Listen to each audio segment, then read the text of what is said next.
Hello and welcome. I am Gimba Umar. Tonight, federal government's anti-corruption crusade takes a new dimension as President Muhammadu Buhari orders implementation of the Executive Order 6 with full force, places ban on foreign travels by 50 high-profile Nigerians.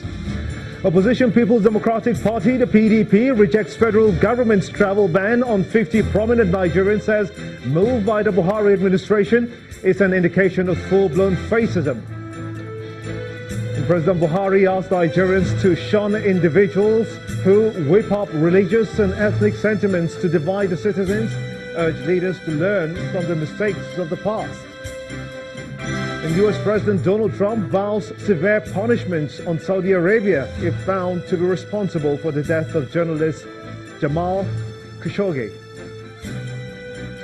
On business news tonight, research and advisory firm Financial Derivatives Company expects Nigeria's headline inflation to increase to 11.53% in September, ahead of official data from the National Bureau of Statistics. And on sports news tonight, Odion Igalo's nets a hat-trick as Nigeria thrashed Libya 4-0 in their Africa Cup of Nations qualifier clash in Uyo.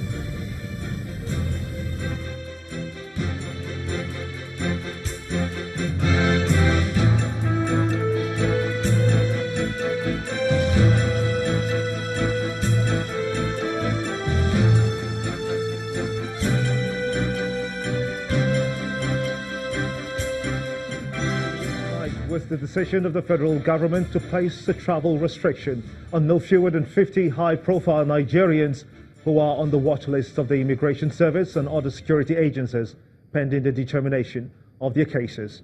The restriction is contained in a statement from the presidency asking the Attorney General of the Federation and the Minister of Justice to immediately begin the full implementation of the Executive Order 6 following its judicial affirmation on Friday.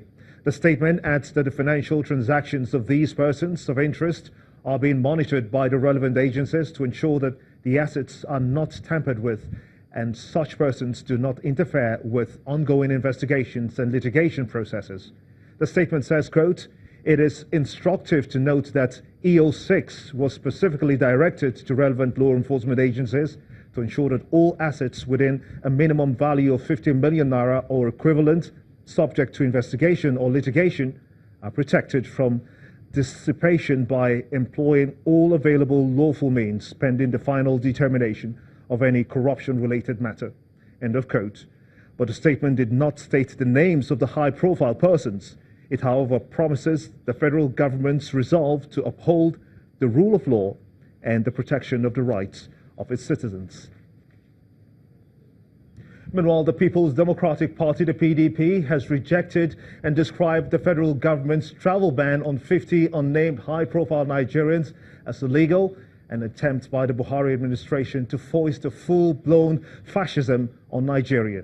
A statement signed by the PDP's National Publicity Secretary, Mr. Kola Ologbodion, reads in part, "This draconian step is clearly targeted at members of the opposition parties, perceived political enemies of President Muhammadu Buhari, well-meaning Nigerians, including members of the business community, religious leaders, former political leaders, and traditional leaders who were perceived to be averse to President Buhari's re-election bid."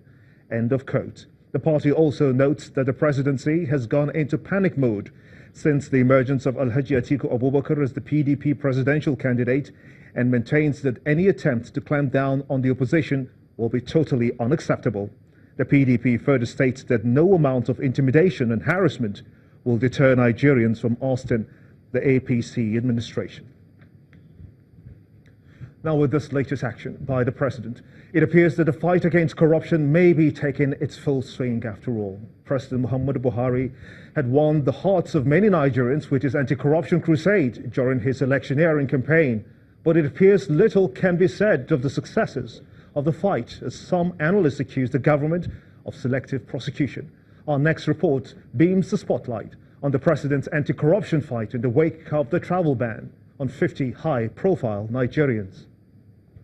We are to make any headway is to bring in laws, regulations, and policies that encourage transparent financial transactions, as well as implementing measures that will mitigate the incentives that facilitate illegal outflows from the continent.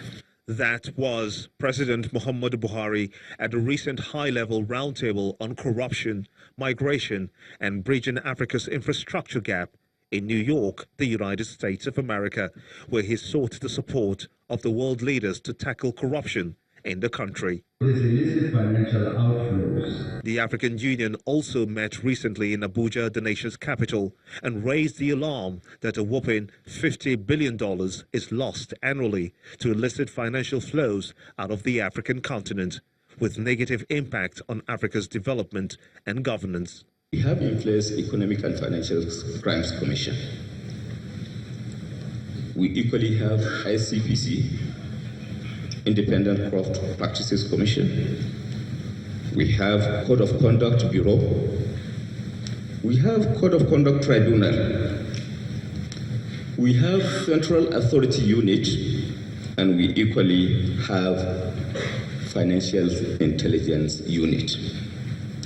All these institutions are institutions that are established by law, that are saddled with responsibilities, which responsibilities squarely voters on the desire of the Nigerian government to ensure the fight against corruption and eventual minimization of the illicit financial flow.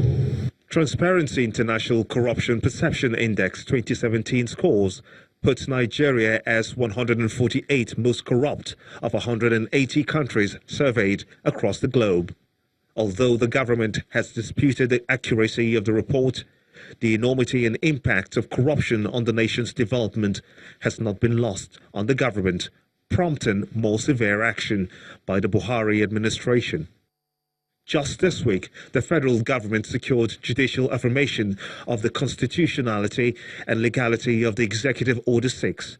The order requires relevant law enforcement agencies to ensure that all assets within a minimum value of 50 million naira or equivalent, subject to investigation or litigation, are protected from dissipation, pending the final determination of any corruption-related matter. With this new order, it could be assumed that the fight against corruption may have entered a new phase.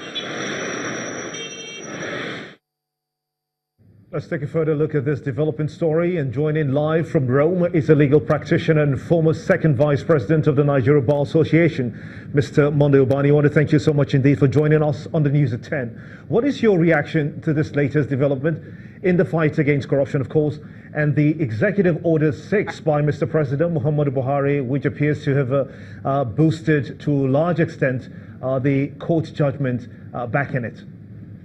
Well, you must agree with me that 90% of Nigerians today will want the current president to succeed in this claimed fight against corruption.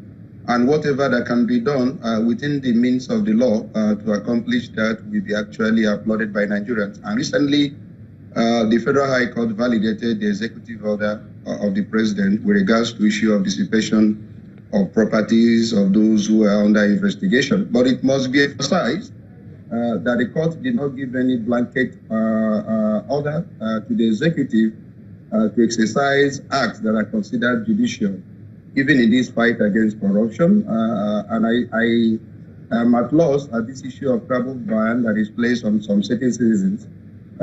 In as much as we want to know the names of those who are placed under the ban, we must also advise, and this is with a measure of responsibility, that the president must not commit an act that is purely within the purview of the judiciary. If there is any person that's supposed to be placed on ban, the judiciary must be aware of such person and place such an order. It speaks of executive order if the president now goes ahead in order to exercise an act that is purely judicial by placing certain persons under travel ban, because that is clearly a violation of their right of movement. Is this the first time, though, such a decision is taken to track down people involved in alleged financial fraud? Because the opposition have called it several names. According to the publicity secretary, Kola Ologbodiyan, he says it's draconian, and he says it's clearly targeted at members of the opposition parties, perceived political enemies of the president as well. What are your thoughts?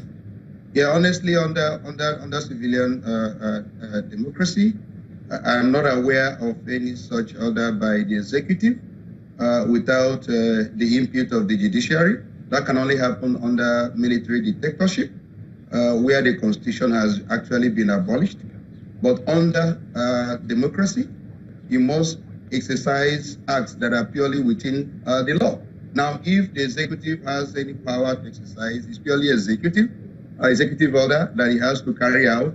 If there is any power that is given to judicial arm of government, that is the issue of punishment. Of course, that has to be done within the purview of the law. So I am clearly at a loss with this travel ban that the executive arm of government has exercised without recourse to judiciary. To me, it looks like a usurpation of the judicial function. Well, Mr. Obani, second guess, if you will, and tell us what persons affected by this ban are likely to be doing right now. What should they do? If they may seek my legal advice, it's very important we put the executive order that has been validated by the court in proper perspective. Now, in validating that order, it is a general validation. There was no specific derogation of any fundamental human right of an individual that was challenged in that order, in that particular court action. Now that there has been a likely violation of the right of an individual, I will advise any person whose name has actually been included to actually proceed to the court in order now to ask the court to determine whether the executive order as validated by the court can be used as a derogation of a fundamental human right of a citizen under the 1999 Constitution as amended. I mean, it is now going to be a specific test because what was validated by the court was a general application of the executive order. But in specific reference to violation of a right, like this travel ban that the president has actually placed on citizens, somebody now can go to court and say, look, does the president have such a right? Under the executive order, can any person's right be derogated by that law? Is there a law enacted by the Act of National Assembly, or is there an executive order, whether it is proper for that order can be used to actually violate or derogate the right of the citizen as enshrined in the Constitution? Timing clearly is of paramount importance at times like this, but could you inform us about this decision happening at a time like this when we have just gone through primaries? Do you have an answer to that? I don't. Well, I don't want to guess because, of course, it is subject to several interpretations already. The opposition party has fired the first salvo, according to them. This is clearly targeted at them. I mean, any person can give it any interpretation. The president may have meant well. Well, the point is that the names of those who have been placed on that travel ban has not actually been made public. So it will be very hasty or very premature for anyone to begin to assume that is targeted against the opposition. But it is something that is actually subject to several interpretations. And I don't think it is the proper thing for us to do at this point. We are heading towards election, and I don't know whether the president himself has received what we call quality legal advice before this particular order is actually being pronounced today. I don't know, but this is a political era we are in, and of course, whatever action somebody takes at this point in time will be subject to several interpretations. So I don't know whether it is the right thing at this point in time, but I must emphasize it as a lawyer, as somebody who is very objective, and of course, the president knows that I was one of those that supported the enthronement of this current government, and I am going to do anything that is humanly possible for them to succeed. But they must try as much as possible to seek for. I must come in here just before you lose your trail of thoughts. What then happens to people who have looted funds in the country? I believe that if any person has actually looted any fund of our country, because we want to fight corruption, we must ensure that those people are tried under our law. Prosecution, but not persecution. And in doing that, we must be holistic in the fight. And as I said earlier, in several interviews that I have carried out, I keep on saying that, look, arresting individuals who have committed corrupt practices It's just one aspect of fight against corruption. There are many other ways we need to actually fight corruption in this country. One is laying a solid structure that will discourage corrupt practices in Nigeria. Well, I've not seen that being done presently, because almost things that have been done before in the civil service, corrupt practices is still going on there, in the police, in almost all the government agencies. So we need to make it a holistic fight. Arresting people is very good. It's just one aspect, one minutest aspect of this fight against corruption. We need to lay a solid structure on ground that will make the act of practices. That will be a good place to let it rest. I must indeed thank you, a legal practitioner and former second vice president of the Nigeria Bar Association, Mr. Monday Obani. Thank you so much indeed for talking to us here on the News at 10. In part 2, after the break, Nigerian army says the troops have repelled an attack by Boko Haram insurgents on Arege community in Borno State. Please stay with us.